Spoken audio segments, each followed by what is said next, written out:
of Beauty and the Beast.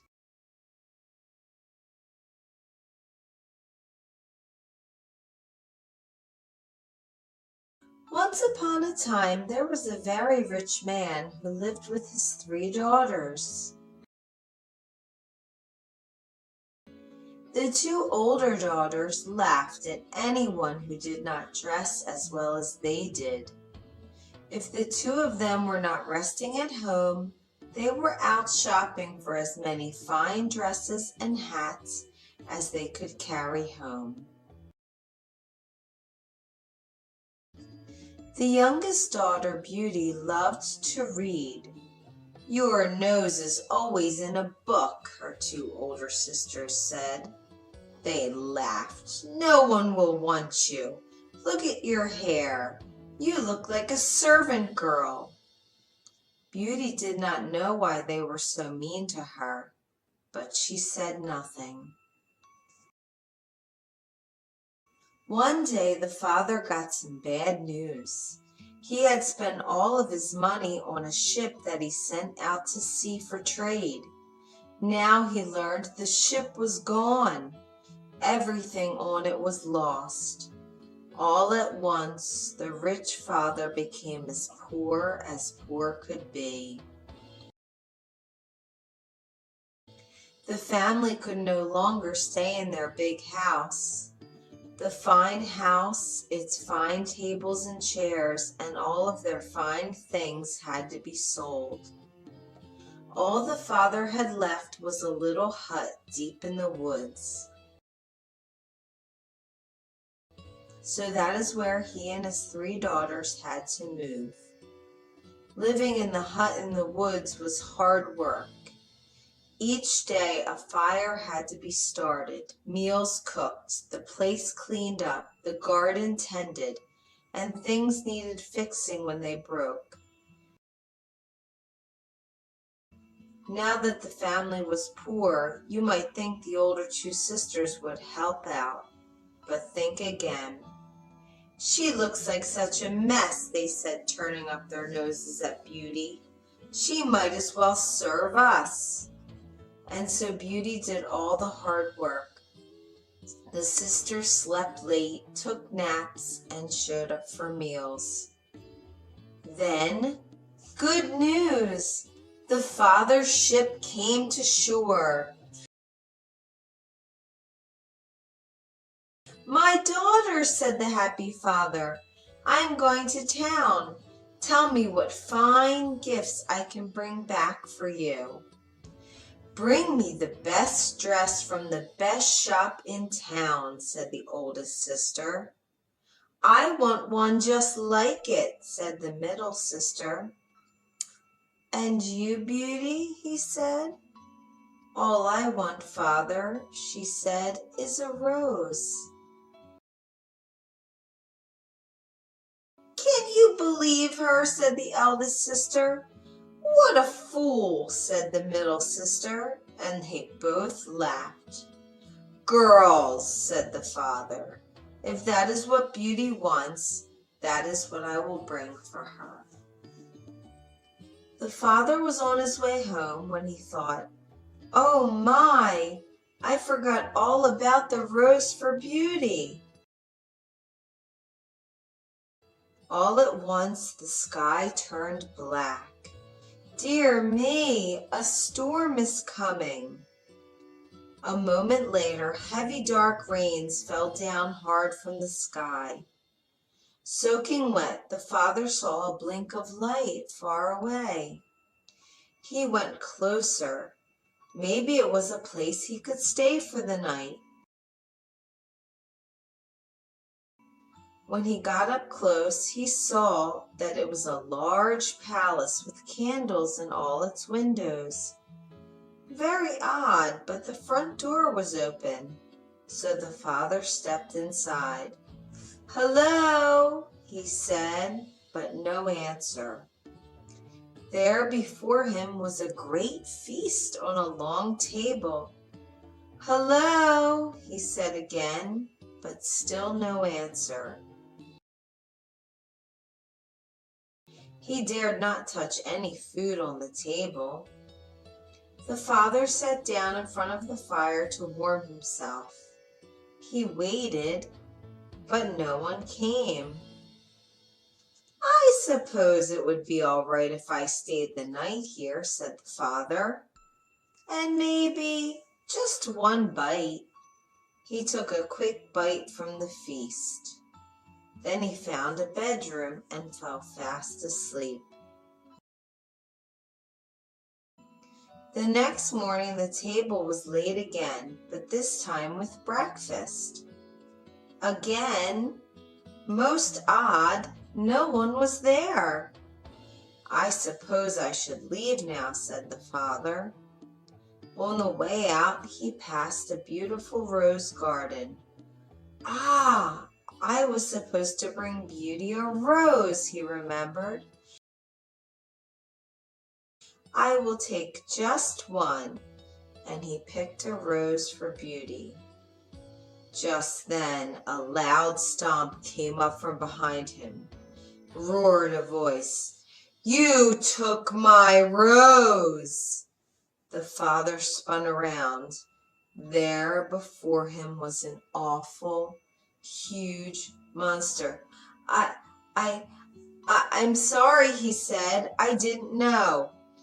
"How could you not know?" roared the beast. "You will pay for this. You will die." The father fell to his knees. "Please," he begged, "do not kill me. I only picked the rose for one of my daughters." "You have daughters?" said the beast. "Well, if one of them will come stay here in your place, I will let you go free. She must stay here from then on forever.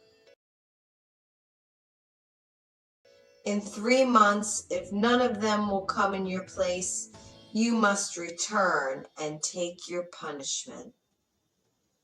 When the father got home, Beauty could tell something was wrong. "What is it, father?" she said. "Oh, it's nothing," said he, but she knew it was not true. At last the father told his girls what the beast had said. "This all happened because I asked you to bring home a rose for me," said Beauty. "I will go there in your place, or else you will die there." "No, I cannot allow that," said the father.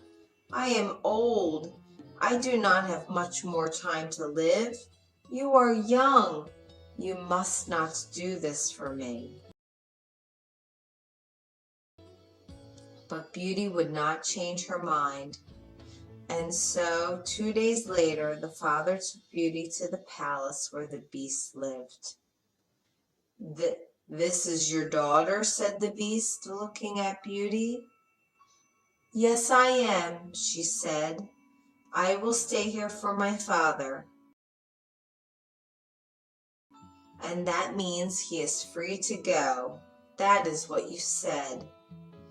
"Yes," said the beast. At the beast palace the days were long. There was no one for Beauty to talk to and no books to read. Every night at 9 the beast would come for dinner. She would say nothing. After all, it is not easy to be a prisoner, even if you are at a beautiful palace, and the beast would only grunt. Then one night at dinner, the beast made a little joke, and Beauty smiled. Another time he said something clever, and she looked him in the eyes. After that, he would ask her about her day, and she would tell him. One day, Beauty came to a part of the palace that she had not seen before. Over a door was a sign, "Beauty's Room." The door was open.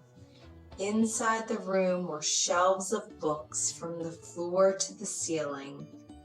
There was a piano and a cabinet of fine dresses, just her size. Now there was much to talk about at dinner. The Beast was glad that Beauty found the room and liked her surprise. One night at the end of dinner, Beast said, "Beauty, I love you. Will you marry me?"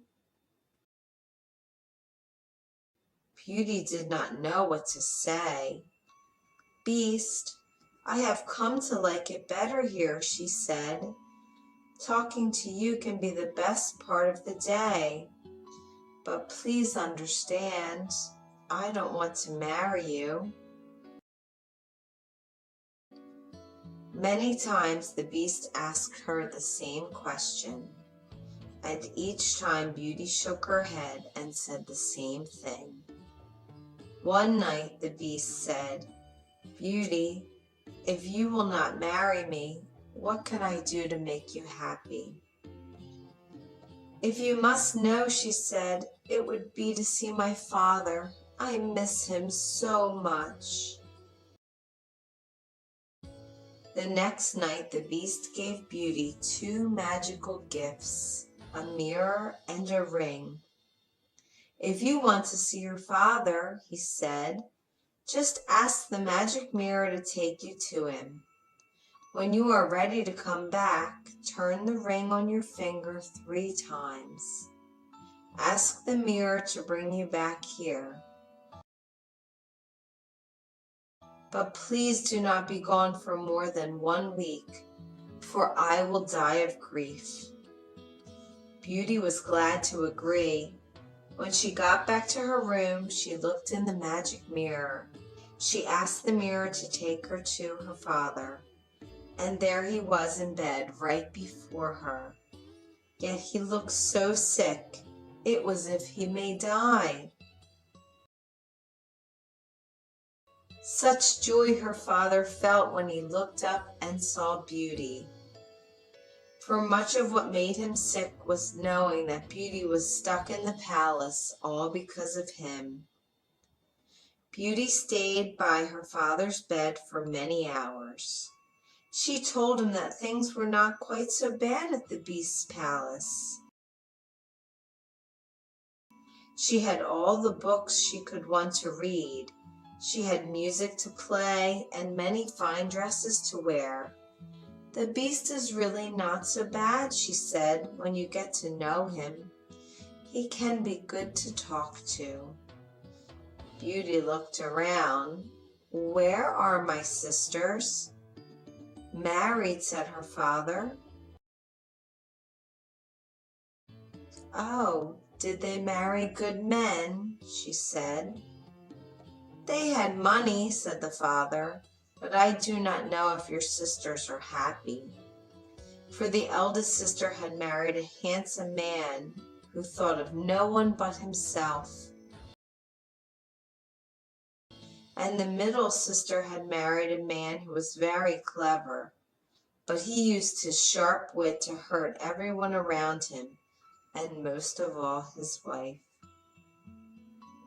When the sisters came to the house and saw Beauty dressed so well, and talking about how kind and good the Beast was to her, they burned with anger.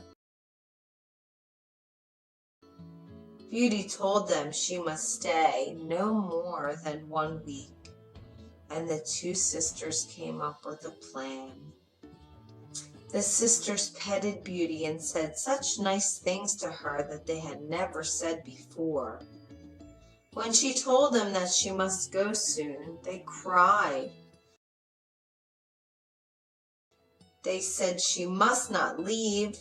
There was still so much left they wanted to do with her. And what did it matter anyway, just a few more days? So Beauty stayed.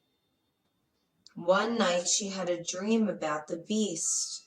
In her dream, the Beast lay sick and dying. When Beauty woke up, she asked the magic mirror to show her the Beast. And there he was in the mirror, lying in the rose garden, looking so sick that he would die. At once she turned the magic ring 3 times. "Take me back to the beast," she said. In a moment she was sitting next to the poor sick beast who could only gasp for air. "You came back," said the beast in a thick voice. "I am sorry that I'm late," said Beauty. "I could not bear it that you may not come back to me," said the beast. "And now I fear it is too late," and his eyes closed. "No," cried Beauty, "do not leave me." Just then she knew in her heart what was true. "I love you," she cried out. "Please come back. Come back and I will be your wife. I will." And tears rolled down her cheeks. Just then the beast opened his eyes. "Beauty," he said, "you did it." In a flash, the beast was transformed into a handsome prince. Beauty did not know what to think. "Ah, Beauty," he said, and the beast told her his story. Years ago, when he was a prince, an evil fairy had put a spell on him. He must stay a beast forever, until a maiden grew to love him when he still looked just like a beast. Now she had been the one to break the spell. And so Beauty and her prince, formerly the beast, were married, and they lived happily ever after.